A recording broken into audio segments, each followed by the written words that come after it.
ఎక్కడికి పోను అసలు. మీరే కదక్క మొన్న అన్నారు కాంగ్రెస్ వాళ్ళ ఎమ్మెల్యే ఇంట్లో ఏదో బర్త్డే ఉంటే వెళ్ళాలని. మీకే పరిచయం ఉంటారు, నాకు ఎలా పరిచయం ఉంటారు? గద్వాల్ సైడ్ కదా, నీకు తెలుస్తుంది గద్వాల్ సైడ్. ఒకసారి లేదక్క, నాకు తెలియదు అక్క. మన తిరుమలేశ్వరుడు ఉంటాడు. లేదు నాకు తెలియదు అక్క. కాంగ్రెస్ అంటే కాంగ్రెస్ కాదు వాడు. కాంగ్రెస్ అంటే కాంగ్రెస్ కాదు వాడు. పిచ్చినా కొడుకు వాడు. ఇదంతా తెచ్చిండు వాడంతా అంటగడుతుండి ఇదంతా. ఓకే. సో నువ్వు గద్వాల్ సైడే ఉంటావు కదా? లేదు తెలియదు అక్క నాకు.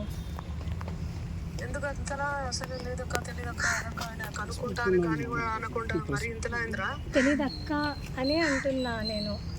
అదేరా, ఎందుకు కనుక్కుంటే అయిపోతుంది కదా, ఎందుకు భయం? ఎందుకు అసలు భయం? దేనికక్క? దేనికి భయం? లేకపోతే మరి దేనికి రా? లేదక్క తెలియదక్క, మీకే తెలుసు కదా. లేదక్క, ఈరోజు నేను 25th మార్చ్ రోజు నేను ఏదైతే మీతో మాట్లాడినో ఆ మంగ్లీ అక్క గురించి ఈరోజు వరకు అంటే నేను వింటున్న మంగ్లీ అక్క గురించి ఇట్స్ వెరీ డిఫరెంట్ అక్క.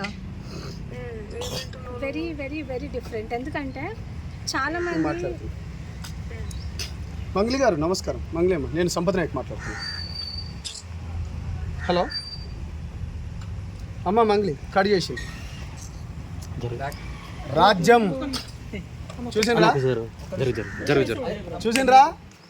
చూసిండ్రు కదా మంగ్లీ అమ్మ. నేను మాట్లాడుతున్నా నోటితోనే. ధైర్యం లేదా మంగ్లీ గారు? ఇప్పటి వరకు సిస్టర్ మాట్లాడినప్పుడు మీరు విన్నారు, చూసిండ్రు కదా. మీడియా మీరే కదా చూసిండ్రు ఇప్పటి వరకు.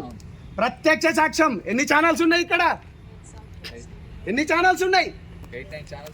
ఇప్పుడు ప్రత్యక్ష సాక్ష్యం కదా. ఎవరు పిచ్చినా కూడా ఎమ్మెల్యే అదిగా ఎవరు? ఇగో నాకు ఎప్పుడు తెలుసా మంగ్లీ గారు ఫోన్ చేసింది 15th ఏప్రిల్ రోజు అండి. ఇది జూమ్ చేసుకోవచ్చు. నాకు ఎందుకు కోపం అంటే క్యాంపస్లో కానీ బ్రైట్నెస్ పెట్టాలా ప్లీజ్, బ్రహ్మాండంగా పెడతాం. ఎందుకు కోపం అంటే 15వ తారీఖు నాకు కాల్ చేసింది. 15వ తారీఖు మంగ్లీ గారిని ఎవరు కాపాడుతున్నారు అన్నా? ఇప్పుడు అడగన్నా, నీ క్వశ్చన్ అడగనా అన్నా? నీకు ఎంత ఆఫర్ చేసింది? డబ్బులు ఆఫర్ చేసింది? జస్ట్ క్యాజువల్ గా నేను మీకు ఫోన్ చేసిందా? మనకు డబ్బులు ఆఫర్ మన దగ్గర నడవన్నా. ఏమని మాట్లాడింది మరి ఆ రోజు? మన దగ్గర కెమెరా చూడండి, మీరు అడిగిన క్వశ్చన్లు మన దగ్గర నడవన్నా. అందుకనే నేను జనసేన పార్టీలో పోయినా.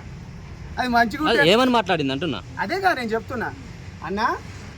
నాకు 10 రోజుల క్రితం అంటే గత 15 రోజుల క్రితం నా దగ్గర విక్టిమ్స్ బాధితులు వస్తే, మన బిడ్డ కదా, ముందే ఎందుకు నోరు పారేసుకోవాలి అంటే ఎందుకు? ఇప్పుడు మనం మాట్లాడేదానికి విలువను ఎక్కువ ఉంటుంది, బాగుండదు. సో దానికి సంబంధించింది ఒక తెలిసిన వారితోని కూడా ఎంతవరకు నిజం ఎంతవరకు అబద్ధం ఒకసారి కనుక్కో అని చెప్పినాను. కనుక్కో అన్నప్పుడు నేను బేసికల్గా నేను ఇక్కడ లేను, కొంచెం పని గురించి అని విజయవాడకు వేరే పనిలో ఉన్నప్పుడు తను నాకు కాల్ చేసింది.